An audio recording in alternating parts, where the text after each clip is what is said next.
Welcome back to Bombastic Nation and Ting and Ting and Ting. Back with some more vibes for all you. I'm Mr. Giant, and we continuing with the 30 Years War. This episode is called Death. Extra credit, man.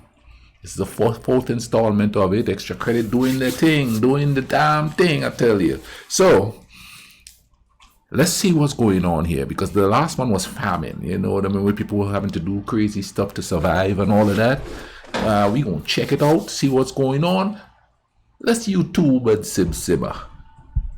Lutzen, Electorate of Saxony, November 17th, 1632.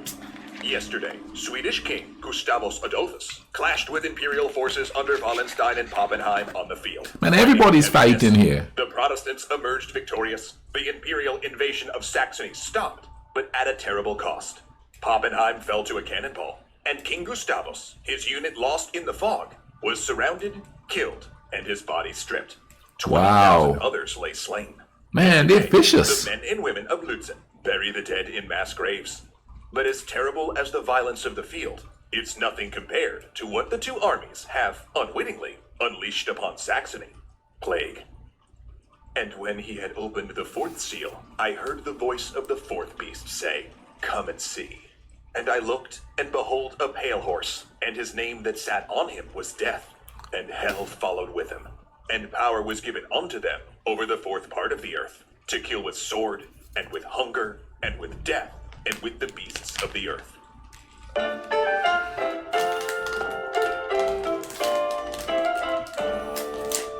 Thanks so much to Skillshare for helping us tell today's historic tale.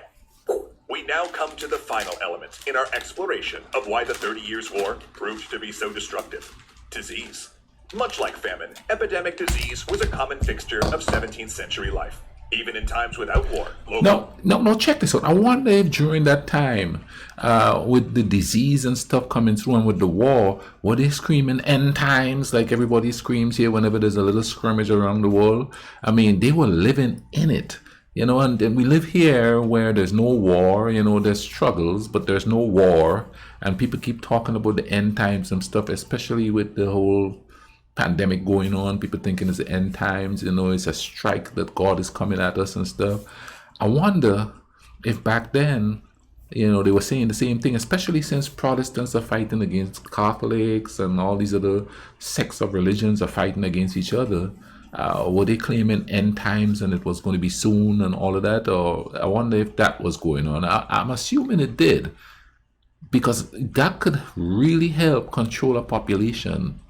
A population psyche and getting them to fight for the right cause and stuff like that. And I'm quite sure that a lot of these leaders who probably weren't really that religious, but just greedy, they were using that to their advantage. I guarantee you they were. Breakouts due to poor sanitation, or even waves of disease brought via trade networks happened periodically.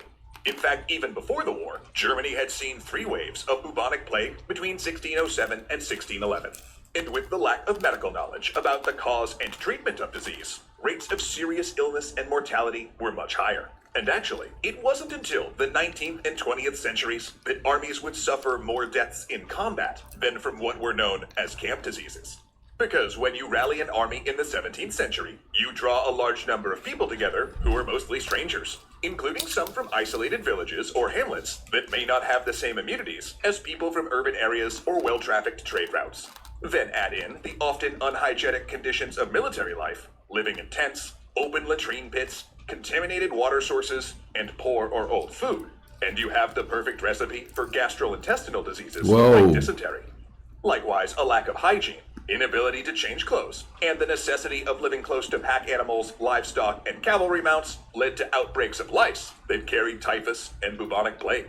And wherever troops marched, they passed on those diseases to the local population. Now, this was to some extent a normal feature of conflict at the time, but the 30 Years' War added an extra layer with its international nature.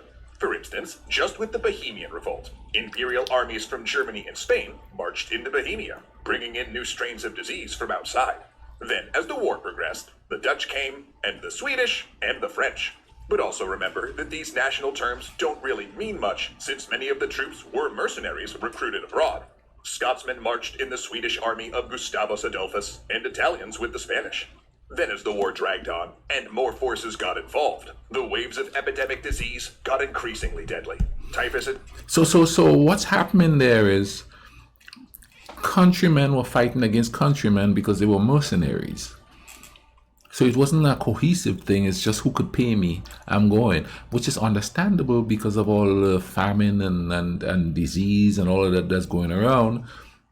The economy is crashing pretty much around them. So, people were just looking for any way to make money. Allegiances to countries and nationalities probably disintegrate there, and people would be like, hey, I gotta make money. I'll go fight for the Swedish.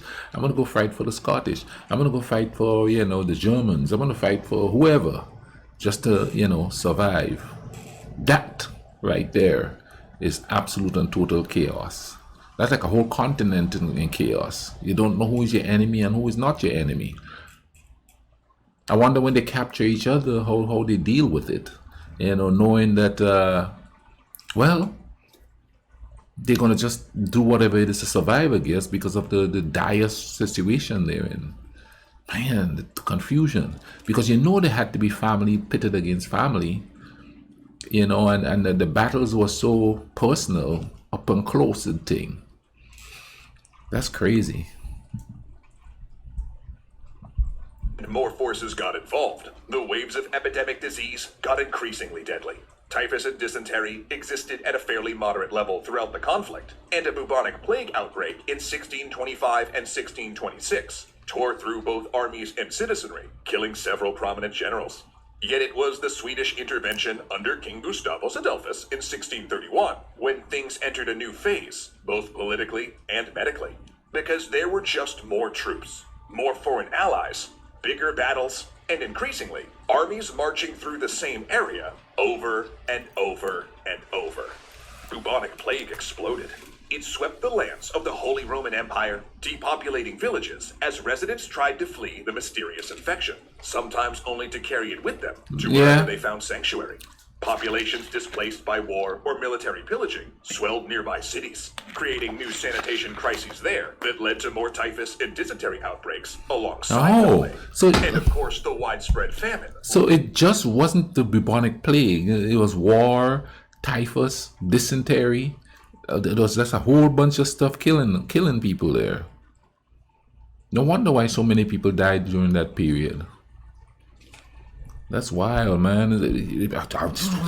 People probably did think it was the end of the world coming there, especially back then when there wasn't anything like we have now, the internet and stuff to tell us, well, this is happening here, but it's not happening there. Granted, people probably traveled anyway because, they don't know what they know now to stay put so that they don't catch diseases. Wow. Alongside the plague. And of course, the widespread famine lowered the immune systems of both soldiers and civilians, exacerbating the spread of disease. Plague began having major strategic consequences. In 1633, a Spanish army struck out from northern Italy, crossing the Alps to attack Rhineland. Instead of battling the enemy, however, it found itself decimated by bubonic plague. 2 years later, a French army would fall to the same fate when invading the Spanish Netherlands, with 17,000 soldiers dying or deserting, due not to the conflict, but camp disease. And Frederick V, who had helped kick off the conflict by accepting the crown of Bohemia from the rebels, died of an unknown infection in 1632, Wow. 4 weeks after Gustavus died in Lutzen. Now casualty numbers Those are things ain't got notoriously difficult no- to wrestle with when it comes to the 30 Years' War. They can vary widely No depending understanding on of, what satellite conflicts you include, and local status. records are often unreliable. But in one study of civilian death records, a staggering 64% of deaths during the war came from bubonic plague. The result, utter devastation. Frankfurt, May 7th, 1636. Thomas Howard, Earl of Arundel and Surrey, is an Englishman in a strange country. A diplomat under orders from King Charles I. He's likely beginning to wonder who it is exactly he's supposed to be talking to. On their boat trip along the main river to Frankfurt, his party passed numerous burned towns and castles ruined from siege, changing to carriages at Frankfurt and hiring musketeers for protection. They strike south into rough country, hearing cannon fire over the horizon. It's nearly dark when they enter the village. Its name, he notices, translates to New Church. And there is a church, as well as several houses, one that's on fire. They call out, announcing their presence, but no one answers. Faraway shots echo in the darkening trees. With the sun going down, and the nearest town 4 miles away, they decide to stay the night. Their musketeers patrol in the suffocating dark, and Howard's servants cook his meals over timbers dragged from the burning house. Then, after a very tense evening, at first light, they start to investigate. The houses are all empty, not a soul remaining. Then, Howard himself goes to the small church and opens its double doors. The interior is ransacked, its altar and sacred images torn and defiled, and when he steps out into the churchyard, he sees a body scraped out of its grave by scavengers. Whether beasts or human ones, he cannot guess. Wow. Another body lies outside the fence. They hurry on, and it's only at their next stop that they learn the tale. It was not war that killed the village. It was plague. One family had succumbed, and rather than risk infection, the villagers had fled, stopping only to torch the affected house so travelers would not catch the disease. While Howard's account, or rather the account of his secretary, is unique in its texture and detail, the event itself was not uncommon. Things like it happened all over the Holy Roman Empire as the panic set in. And that panic, as panics often do, went to strange places. Some manifested as apocalyptic beliefs, or through deep racism and violence towards foreigners or outsiders. A rash of witch hunting broke out in the empire, mostly sent... Now, isn't that crazy? You know, there's a rumor going around here that the president now is allowing immigrants to come across the borders, and they all are infested with the pandemic. That's the rumor. There it is. Outsiders, bad. They're gonna bring it in to you. You know what I mean? As if it's not already here. You know, and that, as if it's not already there. Transference. It's a hell of a thing. Entered in places that, ironically, had been the least affected by the conflict, because the people on the front line of the misfortune and tragedy were generally too exhausted for the labor and energy-intensive campaigns of trials, burnings, and hangings. But those eaten up by anxiety about what could happen tomorrow channeled that fear into religious panic and violence. Yet it was not just the civilians living in the empire who were exhausted. After 3 decades of conflict, most of the participating nations were also running on empty.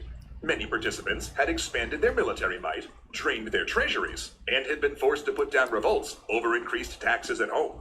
Spain was broke, France was too, and in England, the financial burdens of the war and Charles's attempts to boost the treasury without calling Parliament helped lead Great Britain into civil war. Plus, almost none of the political players who started the conflict were even still alive, and the whole conception about the war had shifted. While it had begun as a political religious conflict, when Catholic France entered the fray on the side of the Protestant states, it quickly changed into a war about trying to counter and contain Habsburg power in Europe. And crucially, by the mid-1640s, the war had reached an equitable stalemate. Now, there had been numerous times, after the Bohemian Revolt died, after the Dutch were knocked out, or when Saxony made peace with Ferdinand, when the powers could have just said, enough's enough, and ended the slaughter. But at each point, one side was always just in too good of a position.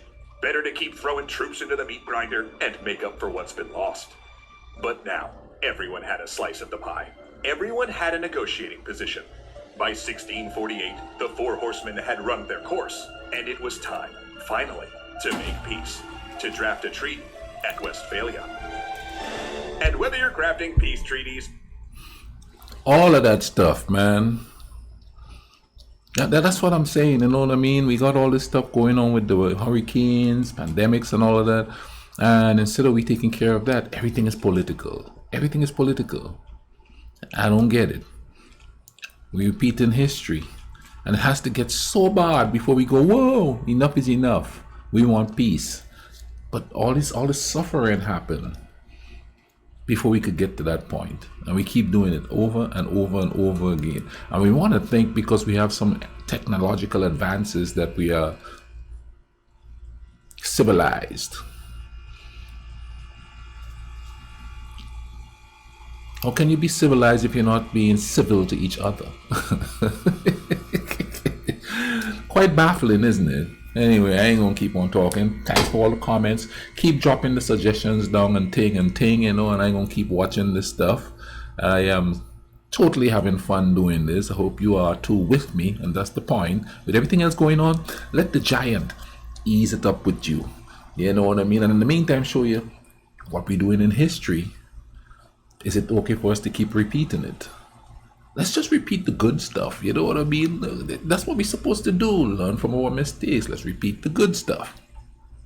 Anyway, go out there, love a stranger, try to treat people with respect, take care of each other. Cool runnings, okay?